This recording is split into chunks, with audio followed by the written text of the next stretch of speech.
So, welcome, Bonny. Welcome to this conversation on soul. And I've invited you today to talk about the sacred wound and the many different facets and ways in which we can tease apart this very personal, very archetypal cross that so many of us have to bear. Mm, So, I'd yeah, love to hear about who you are and, yeah, share a little bit about your background and your work, and then we can dive in. sure. Thanks, Olivia. Good to be here.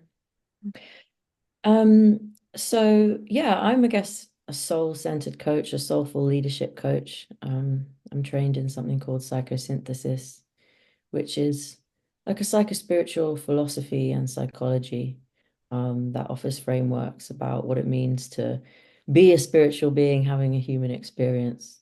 So yeah, the founder of psychosynthesis, Roberto Assagioli, was a student of Freud's and of psychoanalysis as it originated in those early days. And he thought, well, this is great, but it's incomplete. There's also a part of the human experience which is spiritual, and we're both incarnate and connected to the infinite. So psychosynthesis has been created around that kind of insight. And yeah, it's something I've been practicing for a good few years now. I do one-to-one work and I do group work around the subject of soulful leadership, which is about how do we apply the lens of transpersonal psychology, that understanding of what it means to be human, to the crises of our times.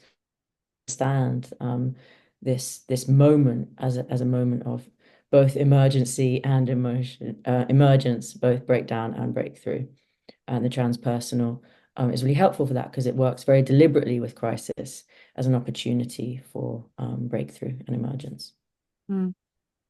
Yeah, so maybe let's touch a little bit on the fact that we're in this time of crisis. And we've done a podcast on my podcast, Integritas, where we talked a lot about breakdown and breakthrough Mm. and crisis happening at the moment. But for anybody watching who isn't connected to the idea that there's a crisis happening, I wonder if you could just talk a little bit about that and what it ignites in the incarnate humans journey.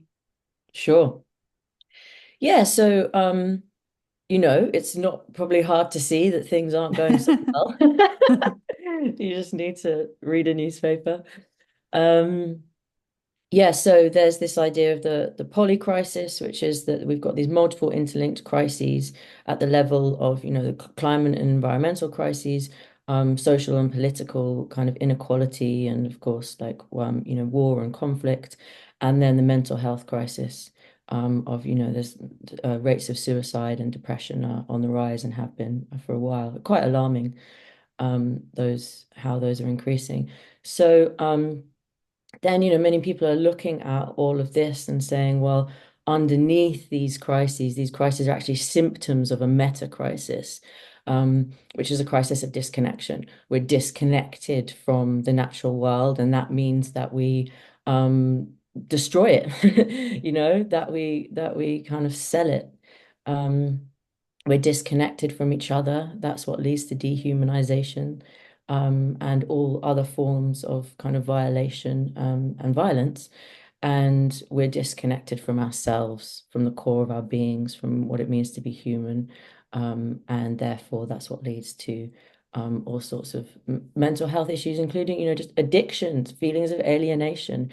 And because people are disconnected, that might be why they then seek refuge in kind of fanaticism or um, all sorts of forms of behavior that ultimately aren't nourishing and connecting, right? So we could say there's a meta crisis of disconnection. And then, what does that mean? Well, ultimately, this is a crisis of meaning and belonging. We don't know who we are. We don't feel that we belong. We don't feel that we belong to the earth anymore. We don't feel that we belong to each other. We don't recognize the sacredness in all of these dimensions of life. And therefore, we're actually lost. We're cast adrift. Yeah. And so ultimately, this is an existential crisis. That term existential crisis kind of has become quite like, poppy. You see it on Instagram all the time, laughing along in ironic amusement with my existential crisis and all of this. And it's great in a way that there's a recognition that that is a dimension of the human experience. Um, but what do we actually mean when we say existential crisis? We mean we're having a crisis of identity. We don't know who we are. We've lost touch with the ground of being. Um, so that's kind of how I think of the crisis that we're facing. Now that's the big terms, the macro, and yet individually we're all experiencing this. So many people are going through their lives noticing, that out there things seem to be falling apart. Perhaps things that they've identified with no longer making sense anymore. Perhaps even, jobs becoming untenable, relationships not working. All of these things start to crumble. And what that does is then it evokes in the individual a crisis of meaning. What does it actually mean to be me? If these things that I've identified with, are no longer kind of reliably in place, who am I? What's at my core? And that, as you know, is a long journey of inquiry. Mm. Yeah, thank you for setting that all out. And so let's just open up the conversation about the sacred wound. Mhm. Thinking like opening up the wound, like pouring salt in it and just like massaging it, like this idea that we all have this sacred wound that is often formed in childhood and then gets kind of developed and becomes more complex as we get older. And Mhm. then whether we choose to go into that means that we can bring more consciousness to it and actually understand that that can be the doorway. And one of the reasons why I wanted to have this conversation is because I feel like the wound as the doorway is often overlooked, Right. including in myself, because when we're in this place of core wounding or the things that really touch us and upset us and make us feel less than human or whatever, they're so close to the bone and Mm. they can be so tender. It's really hard to remember in those moments that life is not being done to us and Mm. that we're not just a victim of Mhm. our own fallibility. And I feel like for those who are choosing the path of soul, to know and to really feel and work with this wound that the soul can't help but make medicine for. I've heard Maya Luna talk about that. Mm. Um, yeah, Yeah. it's like a key aspect of the soul's journey, I think. So I'd just love to hear what you have to say. Gosh, there's so much to say. What springs to mind is a line from one of my poems called Walking Wounded, which says, "Your wound is your path back to your heart, the source of your hunger and your question mark. It is the whisper in the dark that compels you to embark on the journey of your soul." Blah blah blah. But just in terms of what you were saying and riffing off that, this idea that your wound is your path back to your heart. Yeah. And I sent you the essay, and in that essay I wrote is also this idea of the wounding is the cosmic umbilical cord. Yeah. Yeah. And I quite like that. So look, we all have a belly button, we all Mm, have a scar at the place at which we were connected to the mother. We grew from the body mm, of the mother, and there's a scar in that place. Now, that's obviously at the physical level in our bodies, but we could think of the sacred wound, and I understand the sacred wound as the wounding of the soul, mm, which is distinct from the wounding of the personality, but we can get into that. The mm, wounding of the soul was connected to the cosmic mother, yeah, the womb of creation, and was cut out. And that's the sacred wound, the cosmic belly button in metaphorically or perhaps even energetically at the level of the soul. There's a there's a point at which we were disconnected from the one life, the source of, the one indivisible field. Now, of course, we're not actually disconnected because we are also always in connection. But the journey of incarnation is also a journey of separation to some extent by its very nature. Yeah, mm, we choose to individuate. Individuation actually means separation. Now, the journey of life is therefore a journey of separation in which we remember our wholeness. We choose to, ideally, hopefully, come into connection in greater and greater spheres. There's that line from, is it Mary Oliver? I live my life in widening circles. This Mm, idea that actually the journey, this like spiritual developmental journey is about coming into greater and greater connection with more and more of life. So we're seeking union. So mm, journey of incarnation is a journey of separation through which we're seeking union again. mm, Yeah. Um, Now things happen along the way, don't they? And as we come into life, we obviously enter into a family, and therefore we grow a personality, and the personality has its wounding. So I kind of think maybe there's even Russian dolls, mm, right? There's like the parts of our being that are nested within the other parts of our being. And there's wounding at the level of the personality, which in my psychosynthesis training, they called primal wounding. And then there's wounding at the level of the soul, which is what I understand sacred mm, wounding to be.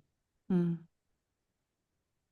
Yeah, maybe let's tease them apart a little bit. Mm, So let's speak a bit more about the wounding of the personality and how we make things mean something when we're young and how that can exactly. play out as we get older.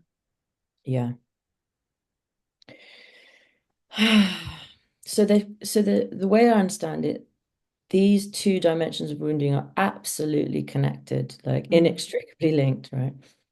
Because we come into the world and it's our expectation. And I actually, I get really moved by this because I think it touches something so raw. It's our expectation that we'll be met with unconditional love. mm, Yeah.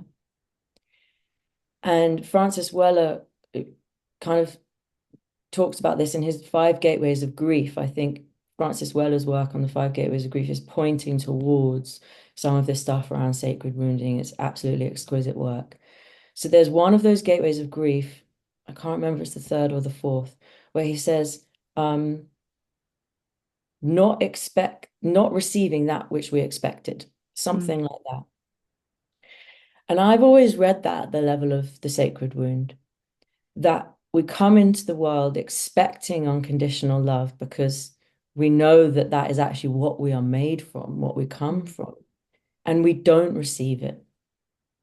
Now, the thing is, actually, it's not possible to receive it from our parents because our parents are human. They're not, they're divine incarnate, but they're also human, which means they're limited and they're fallible.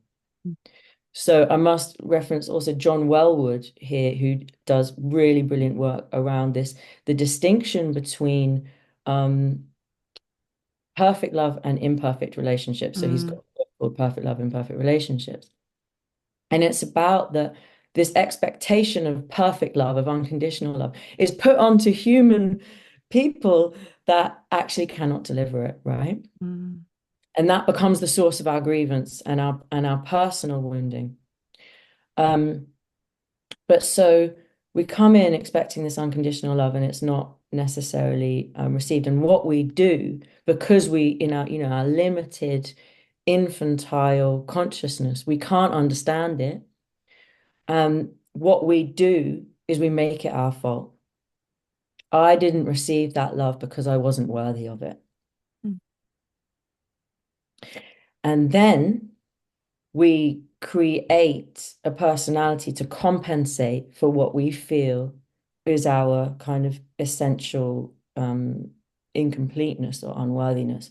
So a lot of the way that our personality forms is a compensation strategy for not receiving that which we thought we expected to receive, mm, thought we kind of innately deserved and yet didn't get, which is no one's fault, mm, but it's just part of this human experience. So then at the personality level, will look different for different people, the compensation strategies. But at some level, it's all about proving mm, our worthiness and our lovability. Um, yeah. mm. Yeah, it's so terrible in some ways, isn't it? Because you can just imagine like little Bonnie and little me going about my life as a child, trying to create something that I'm unaware that I'm trying to create, and trying to play a role or put on some performance to receive something that we're not aware that we're trying to receive, possibly. Maybe we know on some deep level. And I know for myself, I can totally see the link between the kind of classic statement of like the wounded healer, you know, your path to your deepest gifts and medicine is going into the wound of yourself. And I know for me, being my true self was really challenging, and it's nobody's fault, you know, like I don't point any fingers. It's really nobody's fault. It's such a mix of societal conditioning and all sorts of different things that get added into the pot that for whatever reason, younger me thought, shit, it's fine. It's not good to be me. You know, I need to change and adapt and become cool or do whatever. And it's been such a process of unpeeling all of that. And I think that that eternal kind of core roar of freedom that lives inside of me is my greatest like flamethrower and gift, and it needs tending to, so that there's not the ways in which, you know, I can hide the deepest parts of myself from myself, I guess. Mm, Yeah. yeah, yeah. And our life force, which includes even our young kind of curiosity about our bodies and sexuality, like our curiosity about everything when we're children, is not always welcomed, Mm, right? And so when we're shut down when we're young for being too enthusiastic, for making too much mess, for mm, being curious about the wrong things, we're not supposed to be curious about that thing, you know, that turns into shame because we're so connected to our life force at that point that if our life force isn't welcome, there's something about, my being's not welcome as I am. And I think that these are the ways that we start to put away that charge, that raw that you're speaking of, that kind of that wild, untamed, just like mm, enthusiasm becomes dampened. It becomes dampened. And yeah, that, of course, partly it's difficult.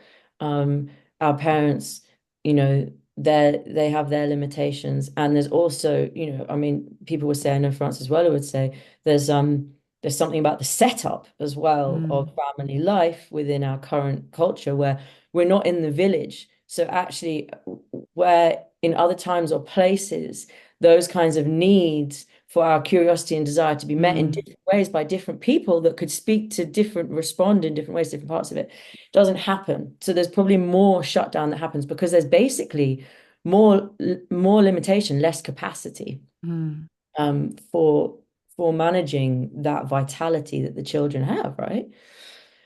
Um, yeah.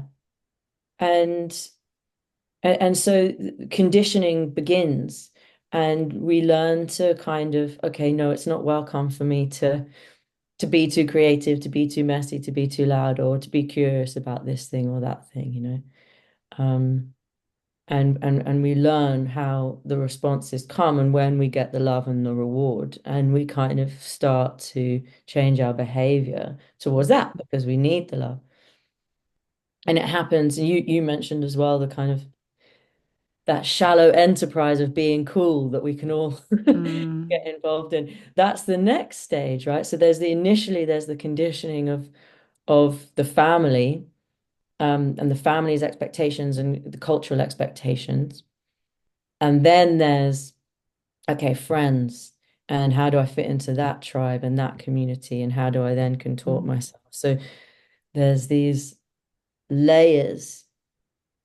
And if we don't, which many of us in the, let's say, the industrialized West don't have, like a practice that where and a resource in which we can come back to source through nature immersion, through ritual, through, any kind of practice in our younger life, we're not initiated in those ways in order to understand them, then we don't have a counterbalancing force mm, for that movement of contortion and conditioning that's getting us out of shape, right? mm, So then we get very lost. We get very lost. And I know for myself, by the time I was at the end of, my adolescence, I had no fucking idea who I was. I was so, mm, so out of touch, actually, that I was just wanting out, I was just mm, wanting to escape because I was actually in so much pain from disconnection. I didn't realize it at the time, mm, but everything I was doing was just about oblivion, numbing out. mm, mm, mm. Yeah, it's wild to look back at those years and to also, I feel similar, and to feel so far away from who I knew myself to be, but I wasn't really aware of it either. I was on some levels, but also not on others, because it was just the done thing. Nobody really questions the rites of passage that we have is booze, Right. you know? And it's such an indication that I don't really know anybody who's on a spiritual path who still drinks heavily. It's not to say drinking is wrong, but especially growing up in British culture, the level of drinking, that numbing and that incessant reaching, and just the actual normality of like not being able to socialize without alcohol speaks volumes. And then once I've entered the path, and so many people around me have entered the path, these addictive patterns and behaviors obviously can play out in other ways like social media, etc. Definitely not done with all of that, but the more stark ones just become so null and void because it's so not needed. It's like the part of me that did that is not even at the table anymore. Hmm. Yeah. Yeah. Yeah. I mean, I kind of feel like this journey, the path, is about coming into ever more intimate contact with life, Mm, with ourselves, right? With ourselves as life, and mm, with the other as life, the one life.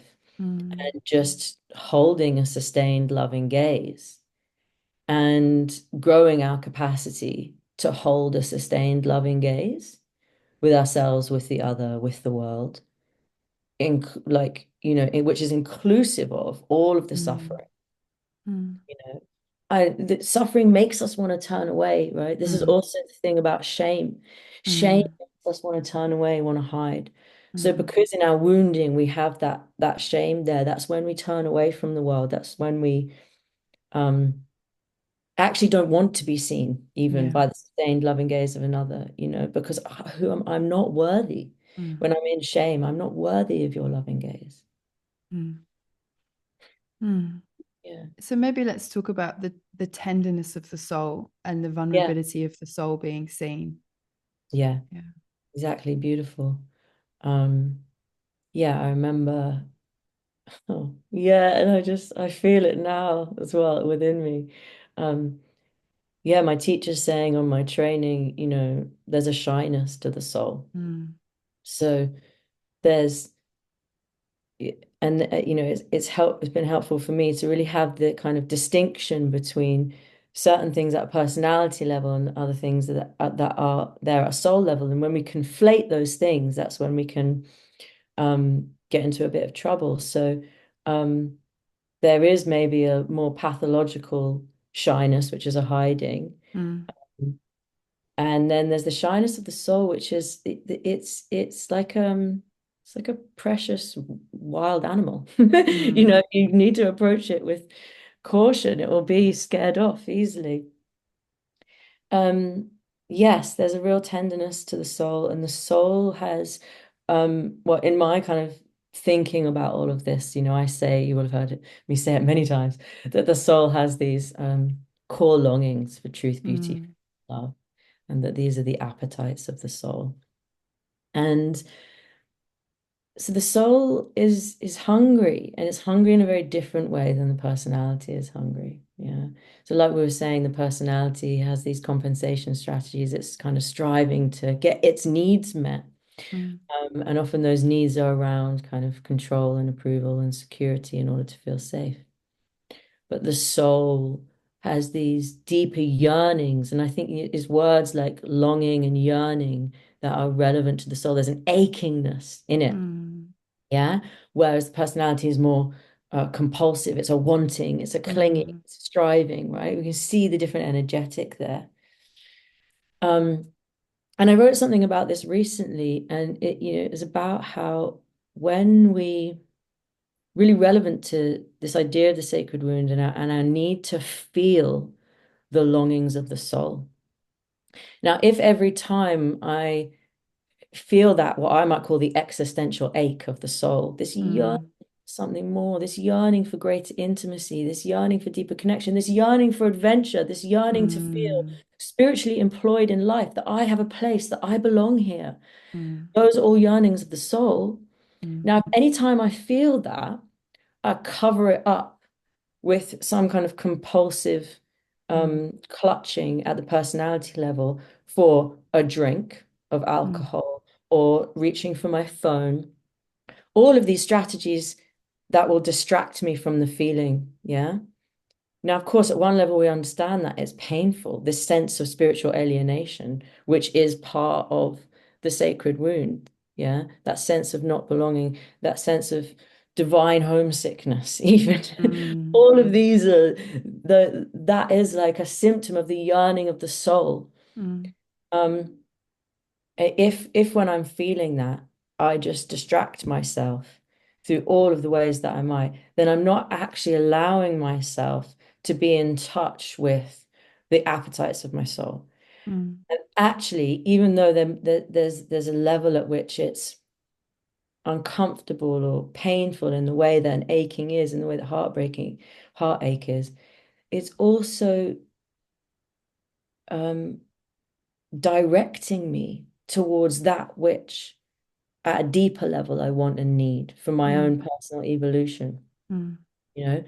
So we need to be willing to inhabit that longing mm, in order to find our belonging. That's what I was saying. If you want to mm, belong, you have to inhabit the longing, you have to be the longing. Now, the longing happens at the level of the soul. And that is our sacred wounding. Hence, what I was saying before, your wound is your path back to your heart. When you're feeling that ache and you actually allow yourself to go into your heart, to be with the ache, so much beauty there. So mm. much beauty there because this is a sign your soul is intact. You Yeah. you haven't just become a robot, Mhm, right?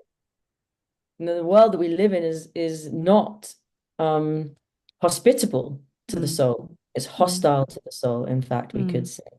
mm, Um, and so it's easy within this culture for our souls to, and many, and I do actually think it's a phenomenon that we're all experiencing, which is soul loss, because it's mm, disconnection is also soul loss, because soul, Michael Meade says something like soul is the glue that binds everything together. mm, And our souls are the places that we're connected to the soul of the world. So if we're disconnected, it's almost that like spiritual fascia of the soul of everything is snapped. Um, then yeah, we're not in touch with that. And it's really important that we all become in touch with that in order to weave ourselves back into the web of connection. mm. I love that spiritual fascia. Yeah, just came Yeah. out. Yeah, it's so true. It's kind of so obvious that it doesn't necessarily invite pointing to, but I think it's worth mentioning when we are disconnected from self, we are also disconnected from source, and then we're disconnected from our neighbor and the fact that we don't put out the recycling or walking past rubbish and not picking it up or watching violence happening and feeling awkward about it and all these dynamics and behavioral traits that start to come in, which I actually think are in opposition to the goodness of human nature. I Yeah. think in some level, human beings can be cruel. Like we have the capacity to be cruel in a way that animals don't. They just live and are kind of moved by the current of life. But Hmm. Gabor Mate talks really beautifully about the intrinsic nature of the human spirit actually being incredibly good at its core. And I do feel like the core essence of the soul is love and Mm. joy and connection and resonance. And so Hmm. when that starts to dissipate, then this individualism can come in, like law of the jungle and Lord of Hmm. the Flies behavior, because it's like we need a heavy dose of soul to counteract the survival that Yeah, our society is run by. And yeah. that's why to make the leap from a personality based culture on trade and exchange into a soul based culture, which is more on resonance and sharing and gift economy and trusting actually that if I give X, I'll receive Y, and there's not a accounting of it all. It can feel like such a big jump, and there can be such constriction in bringing soul gifts out, being in creative expression, being seen, because some part of our society is in some ways trying to fit us into the mold so intensely, and that plays out in human dynamics and societal structures Mm. and all Mm. sorts. Yeah. So I feel like the more I have these kind of conversations, the more I feel like there's this radical renegade in me that's like, we have to fight. Like we actually Mm. have to fight Yeah, the intoxication of our yeah, society that yeah, that wants us numb, that wants us surrendered to what's easy and sanitized and not what's actually yeah, wild. Because like you were saying, the core of the soul is tender and a little bit vulnerable in some ways, but it's wild as well. And someone in their full expression of the joy and the beauty and the range of the human experience is someone who feels like they're unfuckable with in some ways. Like there's a robustness and a brokenheartedness, and I love that dance, that mm, ability to be kind of strong in a sense of who you really are, but also to be able to be on your knees and humble to the intense pain yeah, of life, actually. Like the beauty and the pain sits on a big spectrum. yeah, yeah, yeah. Oh, there's so much in what you were just saying. You know, I feel like it really comes down to trust, like because we're disconnected, we're trusting that we're held by life, which is understandable, right? But when there's not trust, then it's very hard for the natural flow of things to work because we're cock blocking it, right? It's like so I have this thing, I like analogies, especially as a poet, metaphorical language. That so the soul is like a snowflake, right? So every snowflake is unique. But the personality is like ice cubes. So it's like we're kind of like poured into our consciousness is poured into these trays of conformity. So then everyone's the same. But actually, at our core, if we were to develop from the inside out, like snowflakes, there's a unique geometry to each Mm, person, right? But we're so not used to that it's hard to trust that no, you can let go mm, and mm, go into the mystery, and then you will become yourself. And that this idea of synergy, that they say that the personality is our socialized self, that conformist self, and our soul is our social self, so our actually mm, naturally social synergistic self. This is why I think experiences of group synergy are so important in mm, order to train us to understand what it means to live from soul. Um, Now, why the lack of trust? I think that's connected to our disconnection and our loss of faith, the desacralization of life, as it were. So if we stop in terms of those things of self, other, and natural world, if I don't see myself as a sacred being, like you say, I can't see you as a sacred being, right? So the relationship with self in a way is the primary context through which we then relate to everything else. So then I don't see the thou in you, the sacred other in you, or in the tree, or in the what. So, and if nothing is sacred, everything can be destroyed, right? That's is what mm, we see, devastation. Um, so also, yeah, if nothing is sacred, we don't trust that we're kind of like held in this web of life, and therefore our only option is, like you were saying, survival of the fittest kind of a thing, this kind of narrative. They're pitted against each other. Um, Parker Palmer says, violence is what happens when we don't know what to do with our pain, something Mm, like that, right? And so it comes back to this sustained loving gaze in a way, is if I can't hold myself with my wounding with compassion, then I might have to act it out. I make the other person bad. They're the source of my wounding. They're the source of my grievance, right? And if I'm also not able to be with my wounding, to be with the ache, this is what then, because we're constantly trying to fill up that existential ache, that existential um, um, emptiness, which is actually the point at which we're connected to the fullness, right? mm, We're constantly trying to fill that up. This is what leads to mm, consumption. I have to cut everything down, right? This is the hungry ghost in us. mm, Um, so everything becomes nothing is sacred, everything is commodified and then consumed, and then to fill this endless hole, you're never going to fill the hole mm. because the hole is what makes you holy. You're supposed to have the hole, stay connected. Yeah, I'm getting well.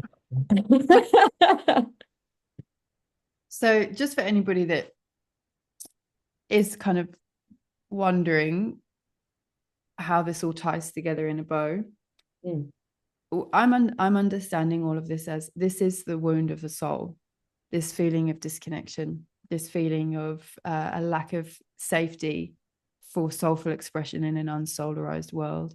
But I'd love you just to talk really like tangibly and practically about how would you define like a core wound of a soul in comparison to the core wound of the personality that we touched on earlier. mhm. So I would say the wound of the soul is the wound of incarnation, which Mm, is the wound of separation.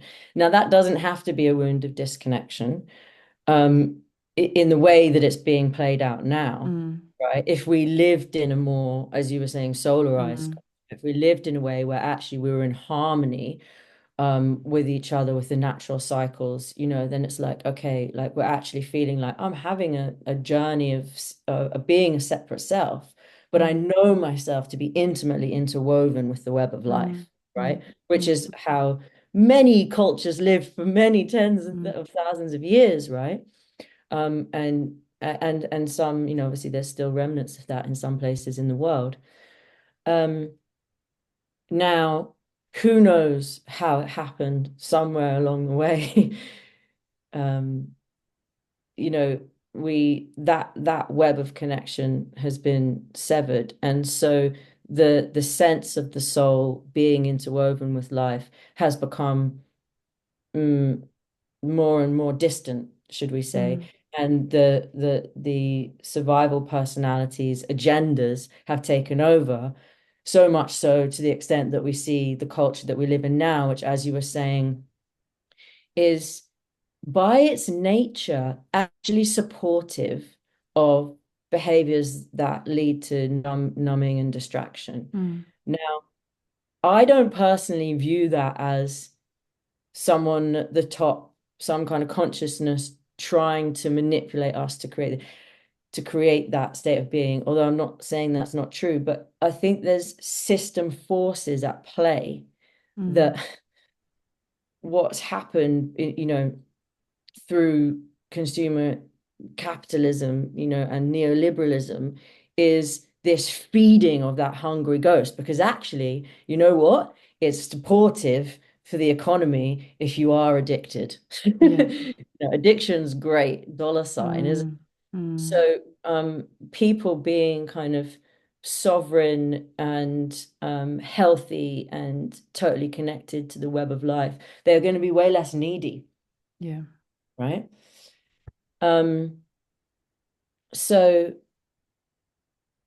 yes. So the soul, the sacred wounding of the soul, which is okay, now I've gone on a journey of incarnation, which means I'm separate from that field of love from which I came, and from yeah, that more, yeah.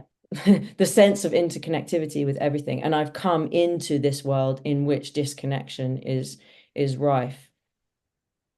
Then feels alienated because, like we were saying before, that which was expected in terms of which we sense somehow could be possible, a world of beauty and sacredness is not here. I feel alienated. That alienation actually is, like I was saying, is a sign that I'm connected to my soul. That's kind of the flavors, as the way I see it, of the sacred wound.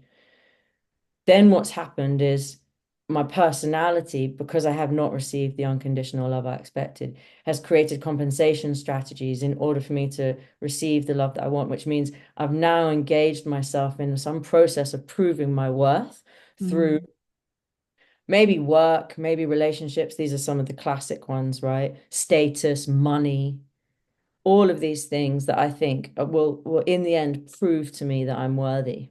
mm, And we know it doesn't work, mm. don't we? The countless stories of people who have got everything I and they're know. completely empty.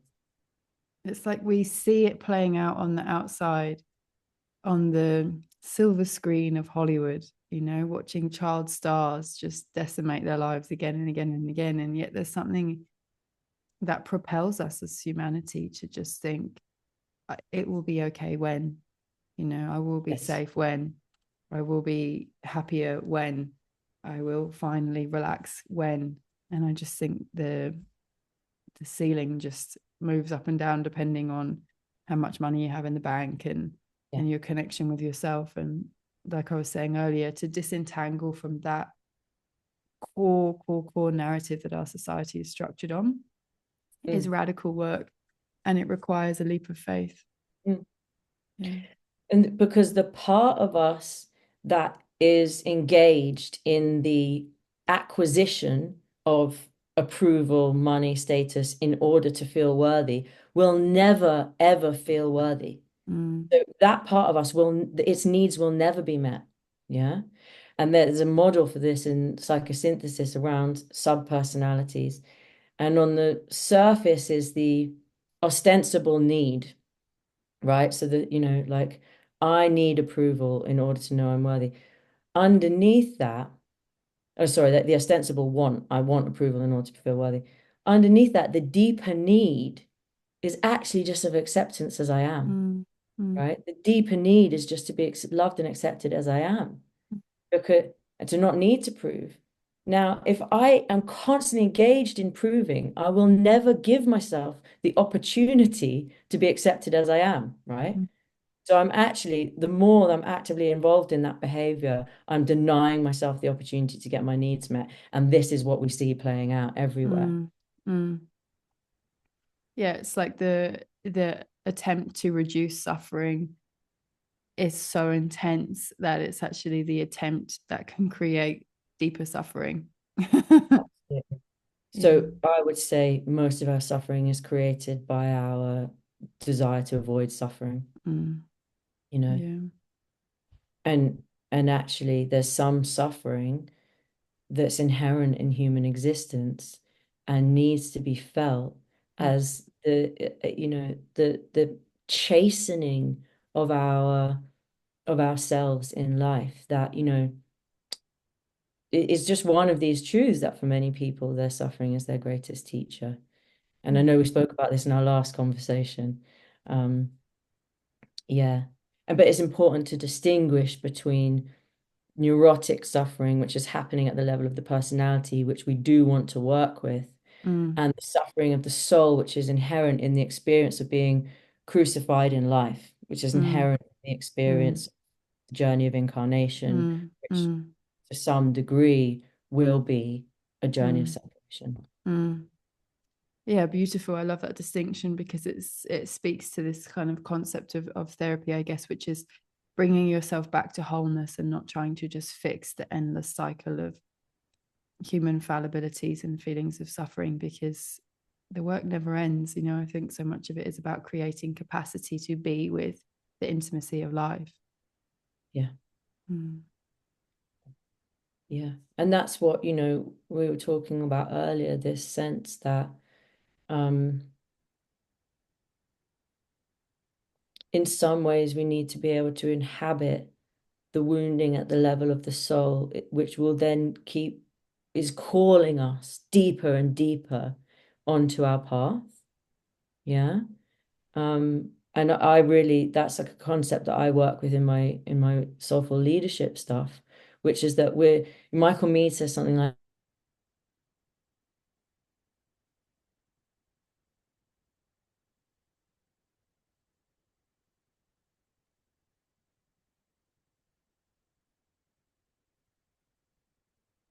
so if we want to, Sorry, I just lost you for a moment there. If you could start again at Michael Meade says something like, yeah, he says something like, yeah, healing is not about heroics. mm, We're being called to become um, healers, in touch with our own wounds, right? mm, The point is that this is the archetypal path of the wounded healer. That if I, instead of turning away from my suffering, if I turn towards it and learn to alchemize it, the medicine that I create in order to heal myself is also a medicine that I can then offer the world. And this mm, is actually how we each become, the medicine that we are. mm. Yeah, beautiful. Do you want to share anything else before we start to wind down? Feels like we've come full circle from the personal to the archetypal. It's like a good Mm, place to end. yeah, beautiful. Oh, there's just so much in this. Thank you Yeah. for starting the conversation. And yeah, I mean, what's coming to mind is just this line that I wrote recently about your longing is sacred, and Mm, just really um wanting to normalize the longing of the soul mm, for a more beautiful world. mm, To say that if that is something that you're experiencing, that, let yourself feel it.